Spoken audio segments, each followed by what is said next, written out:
Welcome to NucleCast, the official podcast of the ANWA Deterrence Center. Our host is Dr. Adam Lowther, co-founder and vice president for research at the National Institute for Deterrence Studies. The ANWA Deterrence Center is a 501c3 organization ensuring a broader understanding of the nation's strategic nuclear deterrent and its ongoing modernization. Thank you for listening and welcome to the show. The views of the host and the guests are their own. Welcome back to another exciting episode of NucleCast. Of course, as always, I am still Adam Lowther. And today, as with every single episode, we have a great guest. Of course, I'm talking about Bill Hennigan, who is the national security correspondent for the New York Times opinion section. And he has been writing a really interesting set of articles that I think Bill was telling me he's going to spend 2024 writing this entire series of articles on nuclear issues.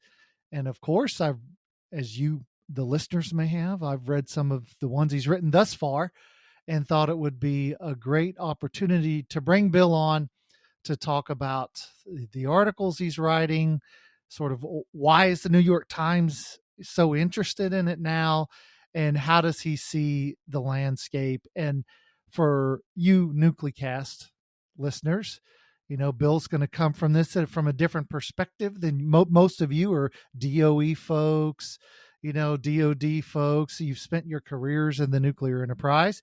And so, you know, for Bill as a national security correspondent who looks broadly across, you know, many issues. I mean, he's written on lots of other issues. It's a good opportunity to hear a different perspective and to see how others might be thinking about the issues that we sometimes take for granted because we do it every single day. With that, Bill, thanks for joining us. My pleasure, Adam. Great to be here. So you're writing a series of articles, and I will tell you, I've read most of them, and the graphics are great. I wish I had such good graphics, but the New York Times, they can afford to do that. So it's been an interesting set of articles. Tell us about the motivation for those articles. Like, why did the New York Times? Because you were at Time Magazine, you came in to write these. What was the motivation for them? What do you hope to accomplish with them? And what are you, from your perspective as a journalist who covers national security, you know, what's sort of your ahas, your things you didn't know before, but now you know that you're delving into it? Yeah. Well, as you know, I've written about national security issues for about 15 years. And I've always been interested in the nuclear portfolio. It's always been a kind of a niche of mine that I've covered over the years.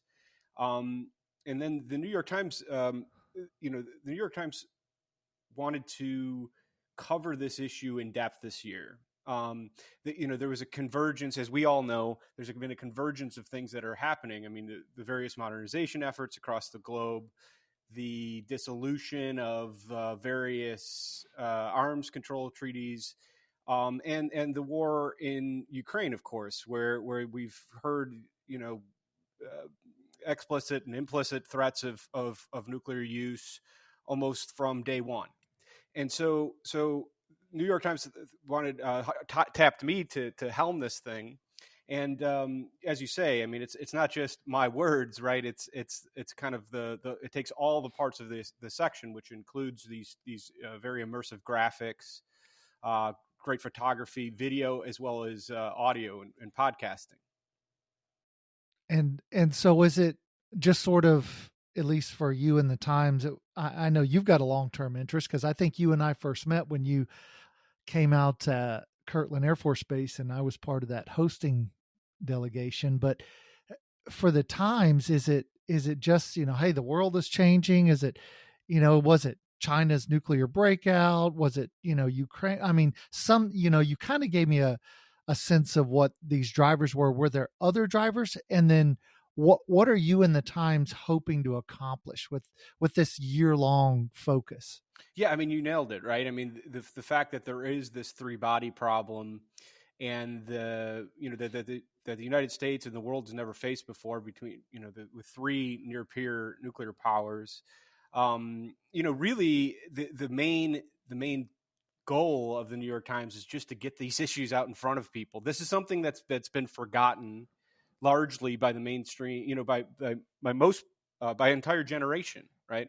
We've gone about 25 years without really seriously looking at this issue. I mean, I understand that the work is always being done, but you know, as we've talked about before, 9/11 threat of terrorism replaced the concerns over nuclear weapons, has been put on the back burner, and because of all these issues that we've talked about, the rise of China, the war in Ukraine, the various modernizations efforts that are taking place, all of this is just a good excuse to start talking about this and to put it out in front of people, and to make them understand, what actually is going on.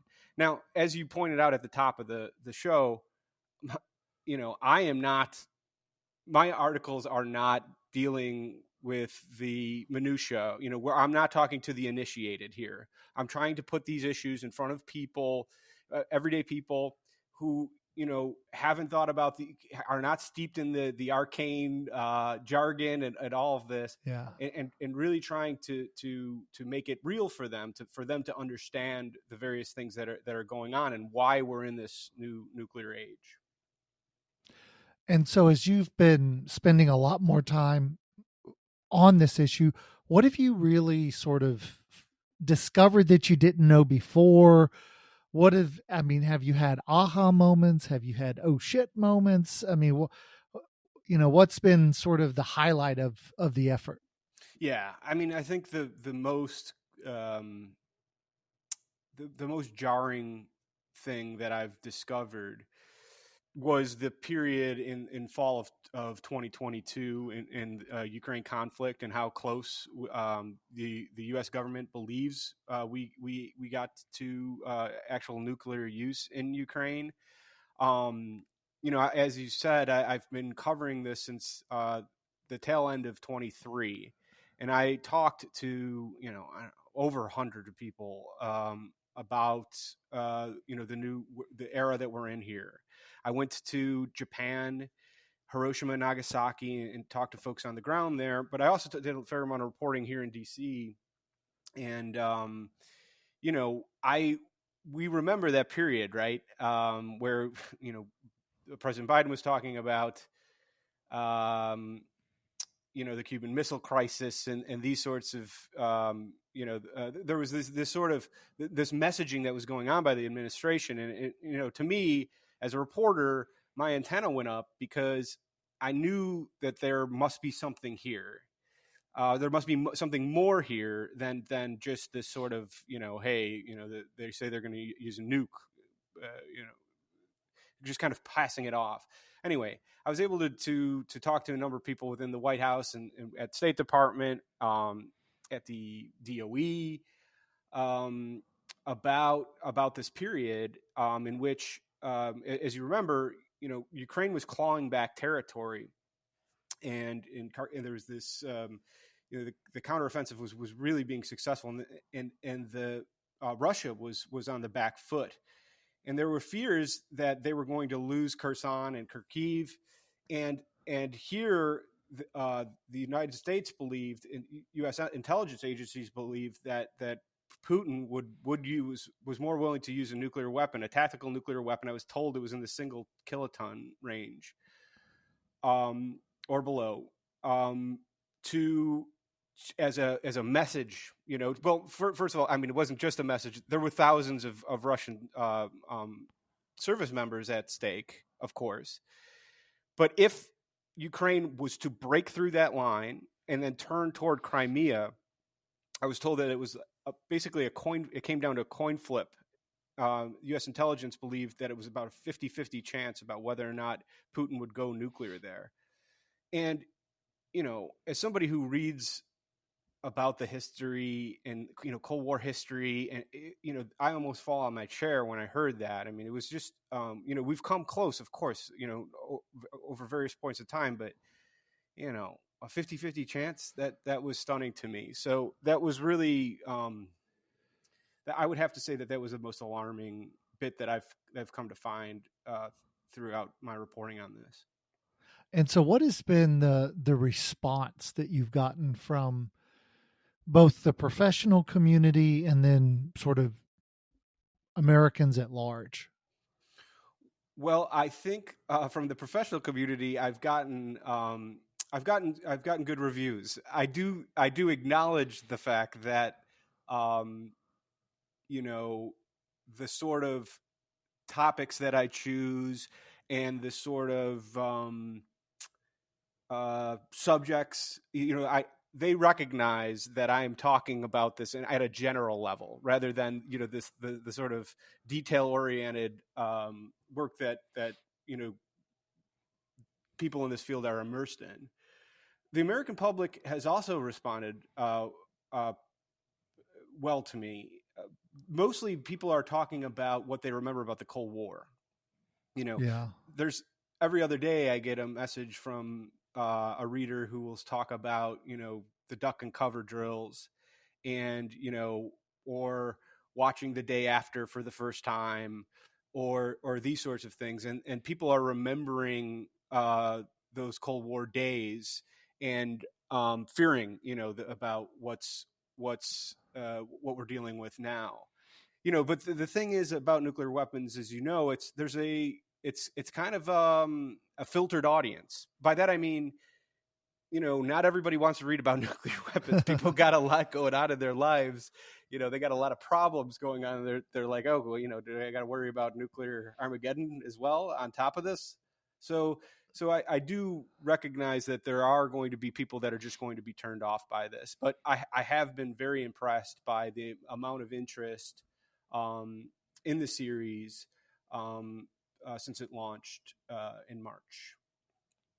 Now, talk to us a little bit, because most of our audience is going to be folks who, they're within the nuclear enterprise. They've spent their careers doing it, and they tend to be supportive of the enterprise and modernization and all of that. And for us, as we look at sort of much of the coverage of all things nuclear, we generally have a tendency to see articles tend to be much more frequently, they're critical of the nuclear enterprise.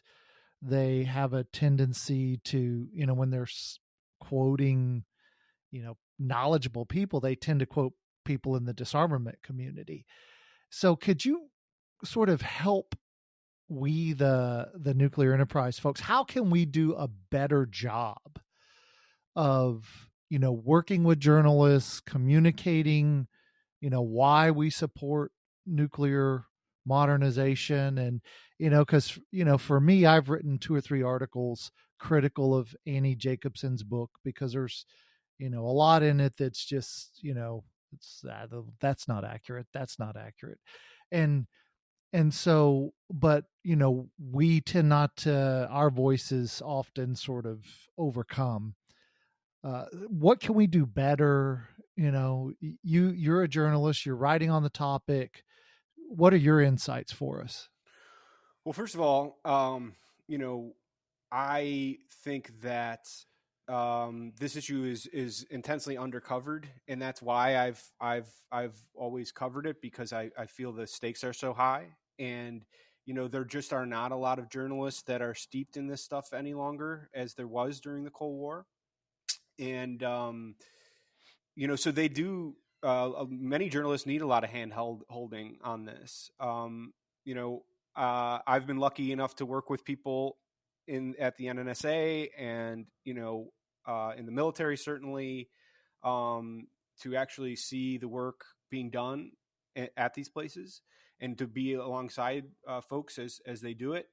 That stuff builds up over time. That takes an investment of time and years of work to kind of build up the trust and knowledge of the way things work. The how when you're talking about, quoting the disarmament community, well, I do feel as though that the disarmament community for the longest time, they've been the loudest in the room, right? Sure. And they um, have a major presence in Washington D.C.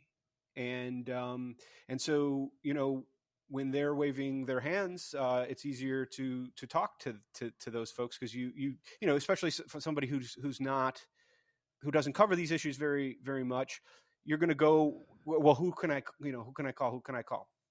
And so, that sort of thing is I think that explains that a bit. I also feel like, when it comes to the deterrence part, the deterrence element, there's just not as many groups as there used to be, in the 70s and 80s, where you could go to those folks where they're cranking out work and blast emailing it out to people, to journalists, about, hey, look, this is the work that we did, and this is the way it looks to us. I feel like we're starting to see that change a little bit, because of the modernization effort and the amount of money that's going in this. The rise of China, of course, and their modernization and expansion. So I do feel as though that that's going to shift a bit, and I've already seen that. In your podcast, I think, is an example of that, right? Because I look for this stuff. I look for nuclear podcasts, and I think you're the only one that's doing anything like this, of bringing people from the enterprise, and it hasn't been done before, really, as far as I can remember. So that's how these things are evolving in a way. But as we talked about before, nuclear weapons has just not been top of mind for many journalists, and it's kind of been the land. We've put it into a realm of abstraction, almost, right?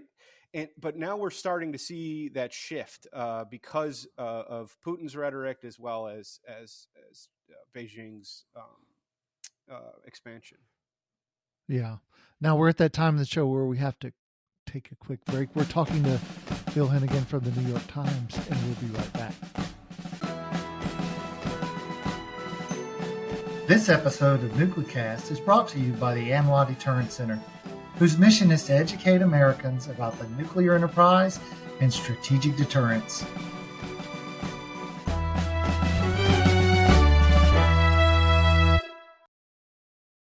And we're back, and before the break, we were talking about this interplay of writing about it and interest in it. And so if you were to give folks within the nuclear enterprise sort of a masterclass on, hey, if you want to have as much influence as those in the disarmament community, what would you say would be, three things that they could do that would be sort of beneficial to sharing their perspective on nuclear issues? Well, the first thing I would say is that they need to talk more. I mean, I wrote my last story for Time Magazine was on PF4 at Lanol, and it took me a year and a half Wow. to get there, and when it did happen, there were other journalists along with me, because and I understood that they had to shut down the production line, and that made sense. But it just takes so long, and I cover the military, so I know I'm very sensitive to I understand the sensitivities around these issues, but I feel like the whole nuclear enterprise is overly guarded. Oftentimes there's just good stories to tell, and they're just not interested because there's just precedent of just not engaging. So that would be the first thing. The second thing I would say is, be more willing, have some outreach to journalists, meaning, the work that you're doing is, you want it to be seen, you want it to be read, and you don't want it just to be read by the people that agree with you, I would assume. You want it to Sure, be absolutely. you want it to be read by people who don't agree with you or are on the fence on these issues. And so, I feel like, having a distribution list of journalists, and spreading that information to them when you do publish these things, I think that's a worthwhile endeavor.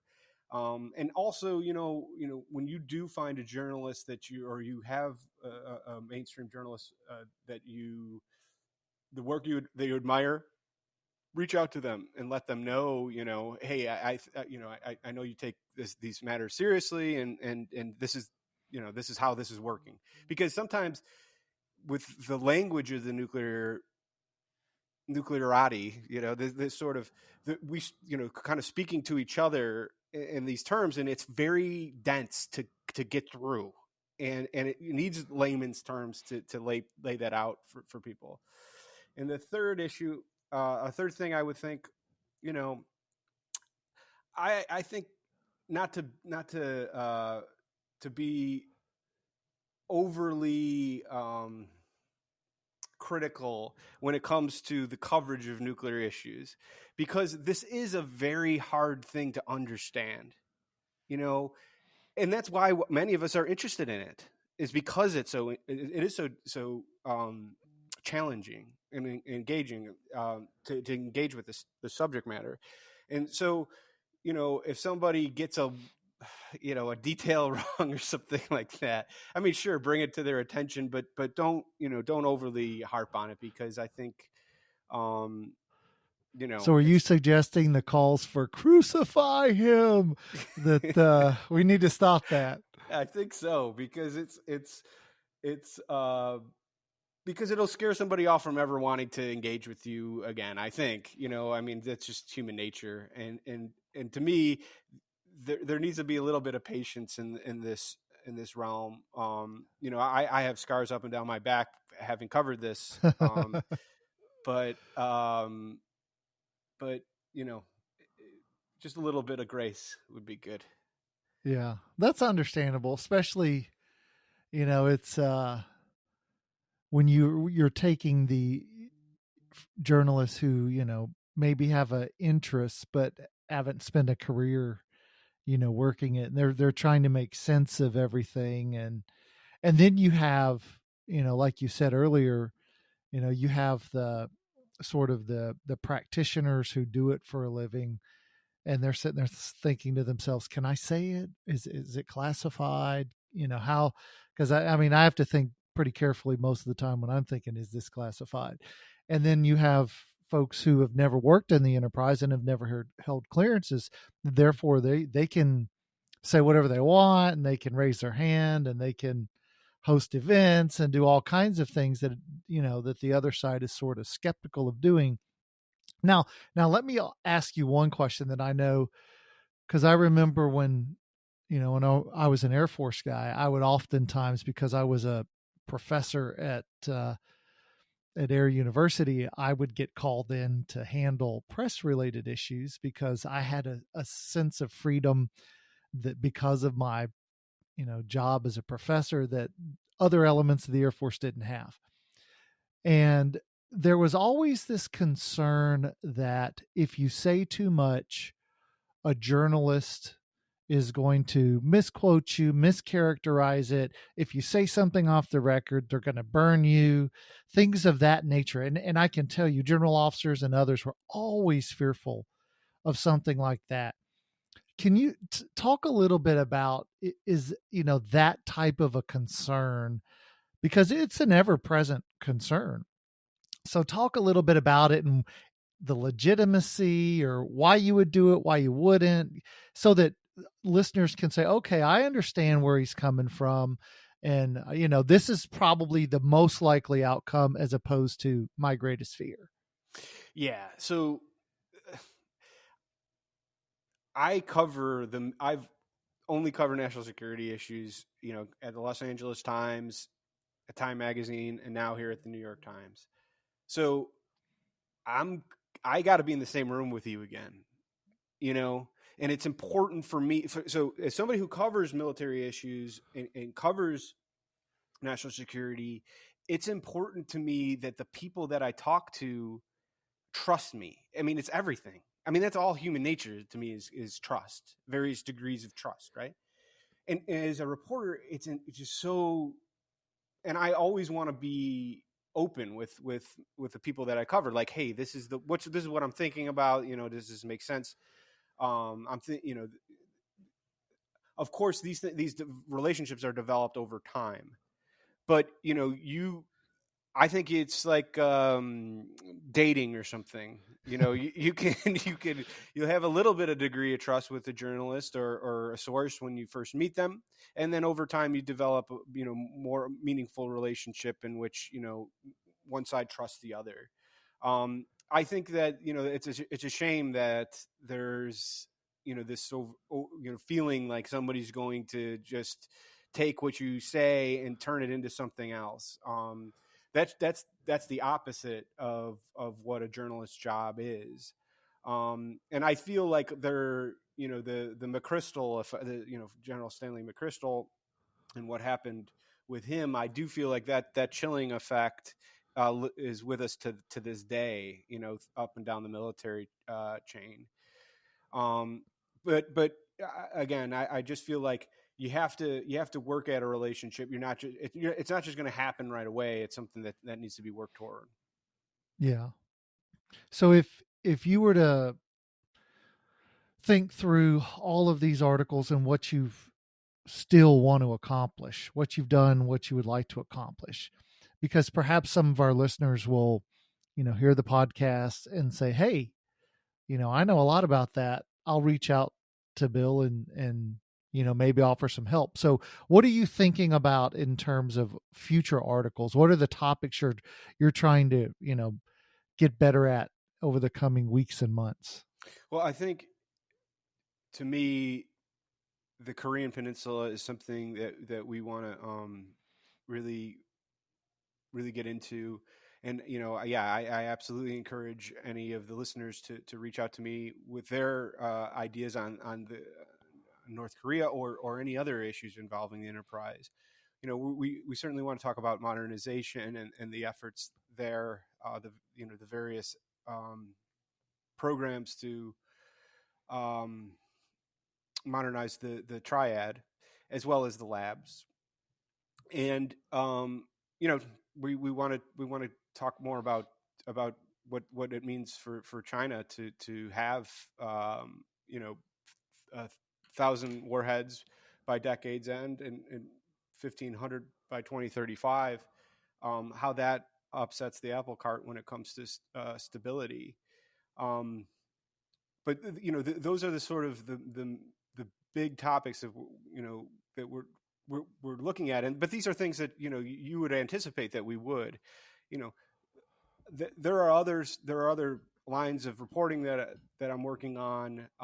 But one thing I could tell you for sure is that any stories that we're doing will involve the sort of detail oriented and immersive experience that we tried to impart with readers on the first few stories. Yeah. Now we're at that time in the show where I like to bring out my good friend Bob the Genie, and as I rub my magic lamp, Bob, of course, grants 3 wishes to all of our guests. Now, you can't wish for fame or fortune or 3 more wishes, but if you were to make 3 wishes about the topics we've been discussing, it's Bill, funny. what would be wish number 1? I knew Bob was going to make an appearance today. It's funny because we kind of just discussed them, but I will say, the first one is that I would love to have some sort of détente with North Korea, and I would love to be able to have a better understanding of what their arsenal looks like. I mean, a lot of it is on display, every month, but I feel like it's so, this is the worst nightmare of the 90s, where we're at with North Korea, and their capability is just eye-watering. The advancement that they've made just in the last, 10, 15 years is it's impressive what they've been able to accomplish over this time. I'd love to know more about that, their arsenal, and I would love to be able to, that the U.S. government would have something meaningful come out of diplomatic engagement with them, so we do have those insights into their arsenal. But this is my wish for Bob. I am a realist. My second wish, in the same vein, I would say, with China, China's lack of willingness to engage with the United States on any sort of arms control talk, or even the slightest bit of disclosure when it comes to their nuclear policies and goals with what they're doing by expanding their arsenal. I would love to have the U.S. government have insights into their arsenal, and so the United States would be able to better strategize about what that means for the future. And then my third wish, I think it's going to be on the U.S. nuclear modernization efforts. I really hope that that these various programs stay on time and budget and safe. These things are done safely without anybody, without any sort of mishap happening. I've covered weapon development programs over the years, and they're almost never, on time and on budget. And it seems like, there are some bright spots here, particularly with the B-21, but I hope that the United States taxpayer gets what they paid for when these programs come to fruition. All right, now this is a moment in which I ask the NucleCast audience, ladies and gentlemen, you've heard what Bill's had to say. You hear what he's interested in writing about and what he's looking into now. You now have an opportunity to reach out to Bill. His email's available. Reach out. Why don't you just tell everybody so that they can reach out to you? Sure. It's just my first name, William, dot last name, Hennigan, HENNIGAN @nytimes.com. All right. So if you want to talk to him, you want to share your perspective and some of your expertise, Bill is there. And of course, go check out his articles. And Bill, thanks for joining us on this episode of NucleCast. My pleasure, Adam. And thanks to you, the listeners. As always, we wouldn't have a show if it weren't for you. So thanks for joining us again, and we'll see you next time. Hopefully, it gave you an opportunity to hear sort of what journalists do, how they think, how they're sort of thinking about nuclear weapons and nuclear issues. And maybe, it'll spur you to reach out to Bill or to give insightful, feedback or information that can help them write better stories and be better informed. So I enjoyed the discussion, and I hope you did as well. This has been a production of the ANWA Deterrence Center, a 501c3 that seeks to educate key decision makers, stakeholders, and the public to ensure a broader understanding of the nation's strategic nuclear deterrent. Our executive producer is Kimberly Charrington, and this episode has been engineered and mixed by David Frunthal. Help us grow our followers by sharing it and follow the show on LinkedIn, Facebook, and Twitter @NucleCast.